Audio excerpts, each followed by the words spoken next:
Hello and welcome to The Lens with me, Sarah Travers. The Lens is a business in the community podcast in partnership with One Young World.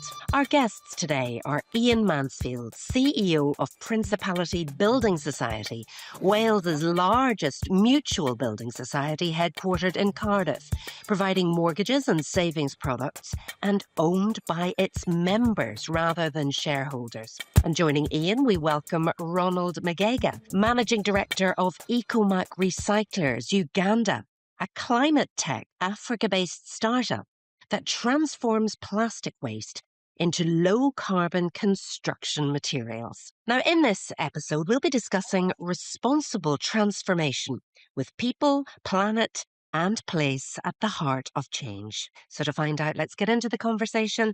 Iain, Ronald, you're very welcome to The Lens. So absolutely thrilled to have you both here today on The Lens. As we said, we are exploring responsible transformation with people, planet, and places at the heart of our conversation and indeed of that change. So I know our guests are joining us from very different industries and indeed parts of the world. So Iain, if we could start with you, if you could tell our listeners a little bit about yourself, how you've come to be in your role at Principality, and we'd love the elevator pitch for Principality too. I know I teased at it in the introduction. And we also like to find out a little bit about the person behind the job as well. So what do you do when you're not working? Yeah, thanks, Sarah. And thanks for the invite and looking forward to the conversation this morning. So yeah, Iain Mansfield, I'm the CEO, or recently appointed CEO of the Principality Building Society, Wales's biggest mutual, the sixth largest in the UK.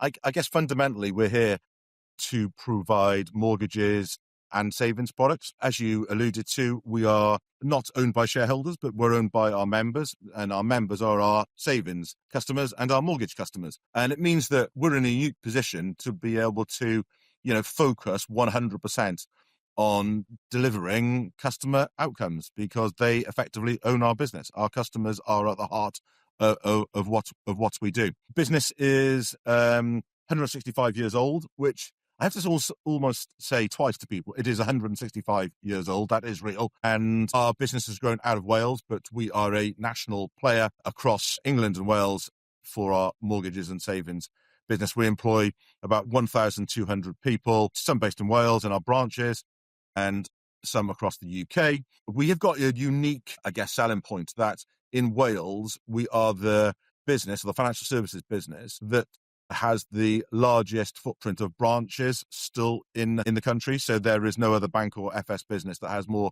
branches than us. And therefore we are embedded within the communities we operate, which is a big differentiator for Principality. We also have a commercial lending arm. So part of our lending is to commercial businesses, but that predominantly is actually in the social housing sector and in housing associations in Wales. And this year we have made our first step into housing associations into England. So housing associations provide social housing for people to start their housing journey. So quite an important aspect of the overall market with us. I'm Cardiff born and bred.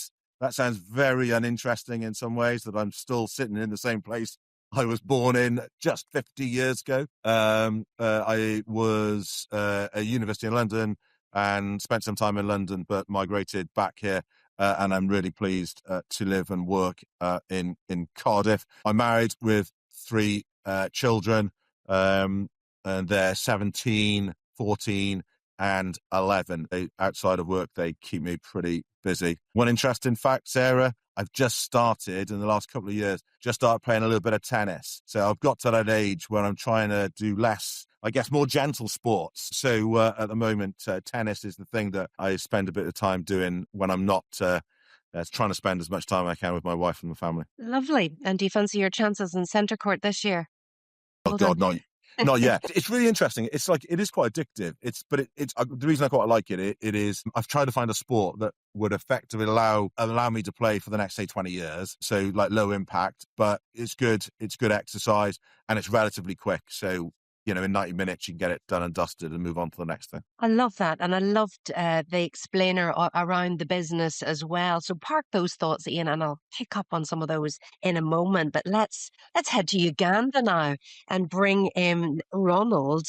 Ronald, if you could share a little bit with our listeners today about your background, what's life been like growing up for you, and how did you get to where you are today? Thank you, Sarah. It's a pleasure to be here. My name is Ronald Mugaiga, and I'm the Managing Director of Ecomak Recyclers here in Uganda. My background is in environmental systems engineering, and for the past years, I've worked at the intersection of climate resilience, circular economy, and community development. So myself, while growing up and working in Western Uganda, I saw firsthand how plastic waste was overwhelming communities, clogging drainage systems, polluting wetlands, and even being openly banned in communities. So at the same time, most of the youth are really unemployed in these informal communities. So it was at this point that we had Ecomak Recyclers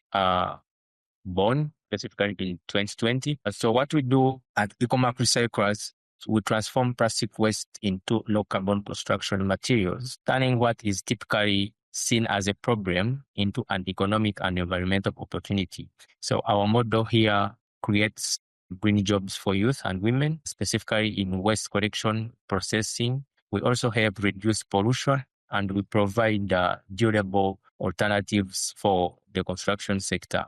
At the heart of what we do is responsible transformation. So we ensure that environmental solutions also generate livelihoods and strengthen local communities. So for us, myself and the team at Ecomak Recyclers, climate action must work for people and the place, not just for the planet. And what do you like to do when you're not working? I love taking vacations away from people.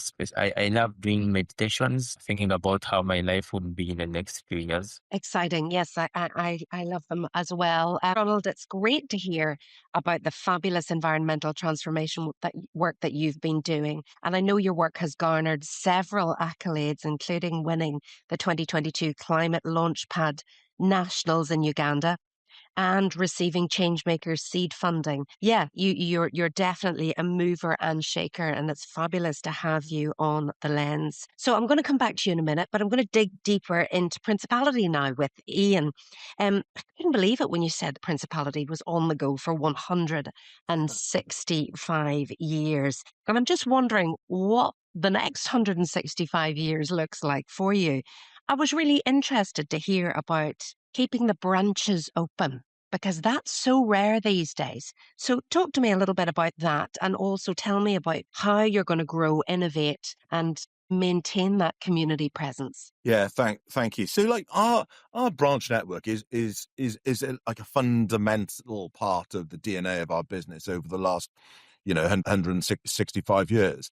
Our heritage was, and I use the word heritage because I think it's really important that we are a Welsh headquartered business, but in reality, we're a UK player. And I think it's important to play that. But our heritage was in Wales, and we started in Cardiff 165 years ago. Our branch network is mostly in Wales and across the borders, across Chester, Hereford and Shrewsbury. So across the borders into England. It's really important. We're part of the community. It is how we show members our presence, show our investment in the communities we're in. It's a unique selling point for us as larger and different banks and other financial services close on the high street. We believe there is an important role for us to play in the community to bring prosperity onto the high street. And we're happy to commit to our locations and have done on 2 previous locations. It's unique for us because it also brings in, as other banks and building societies to make different decisions on branches. We have the ability to,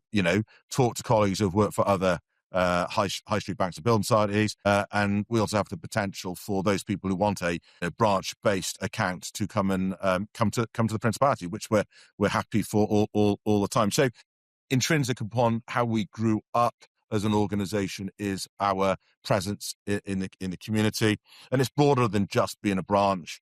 We provide access to cash. We provide the ability for people to talk to our colleagues. Some people just come in and want to talk to us as well. And I think that's really essential. But we are also a beacon on the high street for hopefully other investment to take place. And continue with prosperity on the high street, which I've got to admit is quite challenging at the moment. The springboard point then, I think, Sarah, that you talk about is, so that's looking back and looking forward. But what we need to also do is be a modern mutual and be bold in our transformative view of the future. Just having branches won't be the solution for our business over the next generation. And we need to ensure that we have a tip-top digital presence to give people, both who attend our branches, the option to be able to do things at home or on the move, but also the way to continue to grow our franchise across the rest of the UK. So we would do that through digital presence. We are just embarking on the introduction of a mobile app to our customers, and hopefully that will be live in 2026.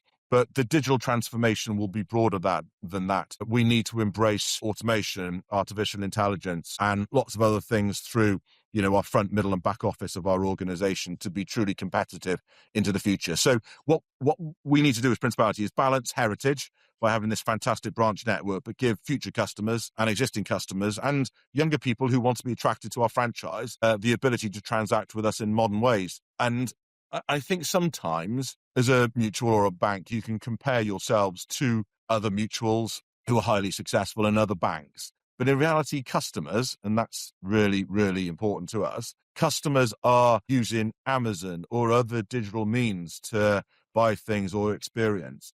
And customers' expectations are being reset by, a digital age. And we need to ensure that we stay well, I say ahead of that, at least keep up with that. Yeah, I mean, what's really obvious here is that you're not afraid of change. Change is happening, whether we like it or not. But you are bringing people and communities along with you, not just imposing the change on them and leaving them to sink or swim. You're bringing them with you. And Sarah, just on that one, it's quite interesting. The economics of our business at the moment depend on our branch network as well. So it's part of our purpose. It's part of what we want to do, which is to be in the communities that we've historically been in. But the economics of our business are in favor of branches as well. So, as we drive optionality, it's really important, optionality through digitization. We can't lose sight of that as well. So there's an economic benefit back to our members of that as well. Yeah, and if we talk about the staff as well, it's one thing having your members or your customers, but the 1,200 people that you talked about there, there's a lot of plates spinning at the minute. And, we'd love to hear how Principality keeps the staff in mind too. How can you keep all of those plates spinning to ensure a great culture, protect nature and the environment, and just be a good corporate citizen, but also making the money work? Yeah, no, look, it's really essential, right? So culture is the number one focus for us. So how do we engender through our colleagues the ability to be able to transform our business? Because everything is moving so quickly around us. We can't just sit back and expect business to come to us. We need to fight for it. We need to scrap almost to ensure that we get the business that we need. But colleagues are essential to that. 150 of our 1,200 people sit on the front line in our branches, providing great customer service every single day. We've got, people representing us in front of brokers for mortgages or a commercial lending business on the street. But I think, what do we do specifically with our colleagues? We've got multiple routes of engagement. And since I've started as CEO, we've tried to do those through multiple means. So really informal, literally just come to my desk and have a chat to me. So if we're in the office, you know where I sit, just come and talk to me. If I'm not in a meeting, I'll try and make time for people to informally engage. We've then introduced a sort of a series of other routes of engagement. So we get together 25 people every other month to have a slice of pizza, just with me and other members of the exec to talk informally. We had our annual results in early February or in mid-February this year, and we did one of those relatively small informal gatherings with colleagues and just be able to talk about, any question. And I've just got this ethos that says, ask me anything about anything and I'll give you an honest response. And I think that does engender a positive adult-to-adult culture. And then we've got more formal things that we do. And then more broadly, we have opportunities for our exec to have more structured time with a small group of colleagues, and even our board having time with our colleagues. And those are then fed back into board and committees, and we have a colleague voice. And I think it's really important that we have colleague voice at all levels in our organisation. And I think the point here sometimes is when you lead an organisation of the size of Principality, you can't get it right all the time as well. And I think there's a point that's saying that you can't make a culture work for everybody. But what you try and do is get the culture working for as many people as you possibly can. I think to your point, Sarah, we're still a business that needs to make a commercial return at the end of the day to help more people into homes or to help more people saving. So, we're trying to take as many people in our organisation with us. But transformation for some people is about change, and change for some people is scary. I've done a job and I've done this job for days or weeks or months. And, some of that will change as we introduce more digital capability. So how do we keep that really informal, but also formal listening routes for our colleagues to ensure that we embed the culture that we want? But that culture needs to work for the majority of people, and it may not work for everybody. Just some expectation from me. Yeah, absolutely. Keeping those communication channels open as you grow. It's a real challenge. So maybe a masterclass there on how to do it.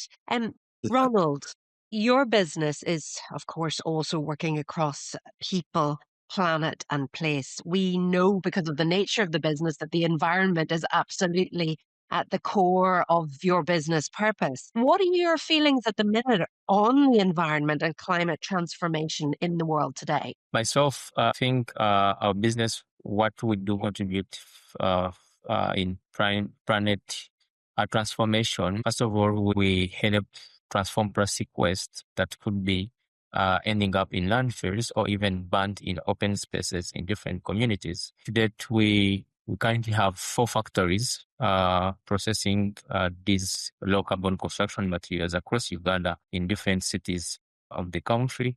We've been able to we're able to collect 500 tons of plastic waste annually that we do process and make over 3 million low carbon construction materials. This shows you how much our business helps the planet, because just imagine if the 500 tons of plastic waste ended up in landfills, the impact and effect it would create. So if you look at the people perspective, we realize that in the communities where we work, majority of the people in these informal communities earn less than $1 per day. So what we do as a business is we offer people employment, that is through waste collection, sorting, grading, factory work, marketing, sales, and the like. And as a business, we've been able to employ over 700 people across the country, something that is really important and very good.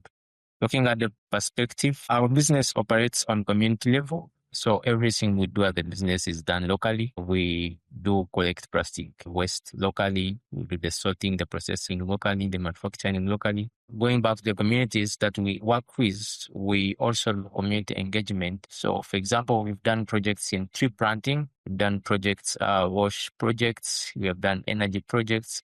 This is in turn in a way of giving back to the communities that we work with and ensure that we have a benefit for all the city perspectives, the planet, people, and place. So you're tackling climate, you are addressing unemployment and poverty. You've got to make money as well too, Ronald. So I'd love to find out a little bit about, at the end of the day, there's no point in doing it if it's not a viable business. But how do you balance bringing in the money with also the great work you're doing with healthcare and schooling in your local communities? How are you using your money for the greater good? What we realized is the communities that we work in, or the communities that we are involved in, people really need these services. For example, different refugee settlements, you find there are so many kids who can't afford going to school because they have no school fees. Pregnant mothers who can't give birth because they can't afford the maternity fees in different hospitals. So what we do is we work with different health facilities and schools.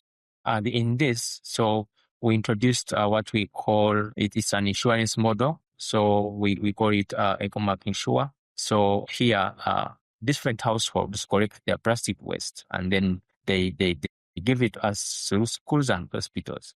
So once these households give us the plastic waste through the EcoMak Insure program, they are able to subscribe. They are given tokens. So these tokens can be subscribed as fees in different health facilities. They can be subscribed as fees in schools, and this has been able to help different community members benefit from the program. Going back to how we work with different from the issue. We partner with hospitals and schools to ensure that we collect the plastic waste. Yeah, so school-going kids bring the plastic and deposit it in their schools, deposit it in different hospitals or clinics, and then we collect this. So once we collect this, we are also able to give donations to the hospitals in form of money or even giving them low construction. So let's explore innovation in the context of how you're trying to develop your business. What does innovation mean for your business? And if you can give me a good example of how it's working, and crucially, I'd love to understand what role collaboration plays in that. Yeah, look, it's a great question. So innovation. So to me, where do I start from on this? I think any business that just says I can sit still in the environment that we live in today is in reality in a different place, right? Because the world is moving at pace. We can just see that when you pick up or read the news, and even pick up a paper at the weekend. The speed of change in our society is dramatic. The speed of technology shift is even greater. And I think, part and parcel of the role of a leader, to me, is to ensure that we are listening and hearing from lots of different thought leadership from outside our own business, so we understand what is going on and then find what is relevant for us. I mean, I've talked about AI, automation and digitization from our business perspective. We've focused on giving an amazing customer service to our colleagues through predominantly our branch network, but we need to innovate to give the branch-like service to our digital customers. And how do we do that? So it's not just a very simple and easy and frictionless digital service that some people want, but indeed it gives a feel for the amazing service that we win awards over from branch. And how do we innovate to do that over time? So it's part and parcel of what we're trying to do at every point in time. I also think from, as we come in as a new CEO into the Principality. So my job is to sort of to reimagine the role of Principality and be bold around the thinking, such that we are relevant not for just tomorrow or the next day or the day after that, but how are we relevant for the next generation of people who want to save with us or want to come with us because we help them purchase their dream home. So I think it is part and parcel of my job. What we also want to do in our organization, and it links a little bit, Sarah, to the point around colleague and customer. So our members have the ability to be able to give us feedback at any point of our current customer journeys. And how do we innovate and change and listen to what they're saying such that we can improve our service? I think that is like micro innovation. It's listening to people who are actually going through the customer journeys we've got and making those changes. And I think it's also then listening to our colleagues and saying, well, actually, we could do this better, or there's a more straightforward way of doing this, and how do we do it? I think the challenge in all of that, and I think being in business, right, it's easy to talk about all of the good things and the things that we just need to do. There's always a prioritization lens then to be put over things. And I think this is sometimes the most difficult things for business. If you've got a broad, exciting transformation agenda, like we do have at the Principality, we need to ensure that we've got the bandwidth to be able to deliver some of the innovation that I've talked about, and to be able to deliver that to customers at a bit of pace and speed. Because as I said, the world is moving around us at a quicker pace than we can probably cope with at the moment. Yeah, absolutely. And as you also said, people adapt to change, some quicker than others as well. Ronald, you're nodding away in the background there as Iain's talking about that.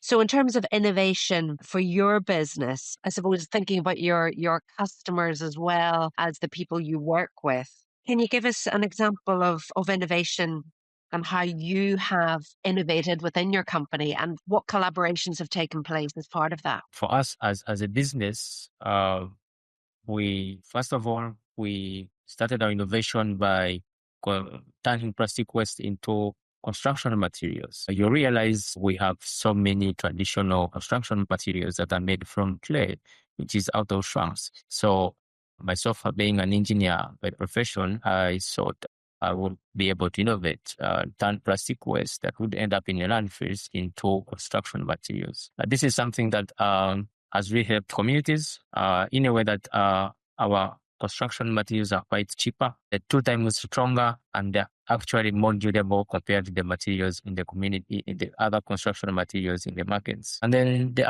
so through working with different communities, we realized that we not only give employment or pay people for every kilo of plastic waste they collect, how best can we? So that's why we introduced in the ECOMAK Insure program. So in this, we wrote this in a way that people can collect plastic waste, people can get tokens, and through tokens, people can be able to go and subscribe, and they could be able to pay for school fees, health dues, or even pay for anything at the supermarket. Yeah, so in this way, we were able to see how innovation works. And then looking at collaboration, of course, as a business, we can't continue if we don't do collaboration. So we work with community members, such as wood aggregators who do the waste collection. We work with NGOs that fund different projects in communities. We also work with different institutions such as health facilities and schools. Iain, you'd like to come in there? Yeah, I was reflecting, what comments I gave and Ronald as well. And I think it doesn't matter what sector you work in, you have to be ahead of the curve. You have to be thinking not today, not tomorrow. And this point about looking into the future, the housing market in the UK and how you purchase a house, and for people that's like the biggest investment they'll probably make in their lifetime. The process isn't straightforward at the moment, and I think lenders, mortgage businesses, building societies, we just need to almost be tireless in how do we make that more straightforward for customers as we possibly can. And I just think almost like that is the mission. The mission for me from a mortgage is how do we make home ownership as straightforward for people as possible and accessible for all, and how do we make it such that you can create savings habits for people because that little bit of buffer. And it's almost like innovation is part and parcel of the everyday piece. You need to look forward. Otherwise, the business model that we have, just doesn't matter whether it's my example or Ronald's example, it gets competed away, and we need to stay ahead of the curve continuously. And again, right, to balance all the comments here, that isn't always easy, right? Because people can move faster than you, have got a bit more competitive advantage than you have, or there's a different piece. But I think that is the role of a leader in this area. The point about innovation, right, is it being ever present in an organization, which isn't always easy because in some of the markets that we both will operate in, day-to-day trading is difficult, but you've almost got to be ahead of the game to be thinking about what's coming next. And I think that's really, really important. Otherwise, in a highly competitive world, which is mortgage and savings, people will come in and almost take your breakfast, right? So I think that's really important for us. The home ownership customer journey needs to change as well. Digital adoption. You think about the formwork through the stages of buying a home. It's quite manual at the moment. And how do we make digital interventions in that to innovate and speed it up? Yeah, I'm just looking at some of the stats from the One Young World website, Ronald, in terms of Ecomak Recyclers, your organisation. Incredible, really. You've created 750 jobs, assisted 150 households across 2 refugee settlements with accessing healthcare and schooling. You've produced and sold 15 million bricks recycled from plastic waste. You've planted 8,000 trees and distributed 200 energy-saving cooking stoves that are built using recycled eco bricks. You must be very proud of all you've achieved. Yeah, thank you so much. I would say we really doing so much as a business. Anyway, that we just started in 2020, went through COVID, now past COVID, and times were not really good. But however, what really has helped us is working as a team, having different stakeholders to help us. For example, looking at the communities where we work, community members who do the collection of plastic waste, having a better team that does the innovation. For example, we started with plastic bricks. We now have 3 products, that is plastic bricks, plastic pavers, and plastic roofing tiles. So we've been able to diversify the product line across the years, and we've been able to collect as much plastic waste in the communities and then transform it into low carbon community construction materials as well. So really so much for us, but we couldn't do this without the different stakeholders that we work with: donors, funders, investors, specifically looking at the customers who actually buy the construction materials that we make. And then we are able to give back to communities in different projects, such as tree planting projects. We've given out bricks for cookstoves, a project that was funded by UNHCR. So we were able to help different people in different refugee settlements. Yeah, so it's really, I would say, a good step for us at the moment, and we hope to have better impacts as years go by. I'm wondering at this point if you have any questions you'd like to ask each other. Iain, would you have a question for Ronald? Yeah, thanks. Thanks. Look, it's been fascinating to hear about different people's stories in different parts of the world. So I've got 3 young children. Well, if they listen to this, they're 3 children, right? And I guess if they listen to this, they'll be inspired by you, Ronald. But what fundamentally inspired you in the first place to do and start this business and make a difference? So what was your fundamental inspiration to start? So myself, I would say the communities that I come in from. So personally, I grew up in a refugee settlement, and looking at the situations that I grew up in, this is something that's really inspired me. Myself, I was lucky to go up to, I would say, university, attaining my bachelor's degree. So after that, I thought, how best could I go back and live in the communities? Yeah, so that is something that has always inspired me. How best can I help the communities that I come in from? How best can I have products that can help to transform I would do the environment, communities, and So where I come from, and we're always wanting to give back to the communities that I live in. Yeah, thank you. Ronald, would you like to ask a question of Iain? Yeah. So I really understand that your business, Principality, is one of the world's largest mutual building societies when I was doing my reading. So, and this is owned by its members as well, rather than shareholders. So my question is, how does that mutual structure influence the way you approach responsible transformation, particularly when balancing financial performance with long-term impact for people and the place? Yeah, and it's a great question. It really is a great question, and it's one that we get asked a little bit around, what's the difference between your mutual ownership and potentially, equity ownership, and what difference does that make? It's a real simple answer. We can make longer term decisions. We don't have quarterly earnings requirement, and we can deploy our capital into the medium term rather than necessarily having to drive profit maximization strategies. So this is where, as you come in as the new CEO into the organization, we have got the ability to be able to think out and develop and deploy our investment and our capital over the medium term. So the contrary, the bit that we've really got to be aware of, though, is that is not an excuse to not transform at the pace that we need to keep relevant. I think it gives us the ability to deploy at the pace that probably gets the right answer for our customers, but it shouldn't be used as an excuse in our business models there to therefore slow down that investment. So I think that's a real opportunity for us, but we need to hold ourselves to account to the ability to ensure the world was relevant, which is probably some of the answers I've given to some of the earlier questions. You happy with that answer, Ronald? Yes. Thank you so much, Iain. Now, we'd love to hear a little bit of inspiration from each of you.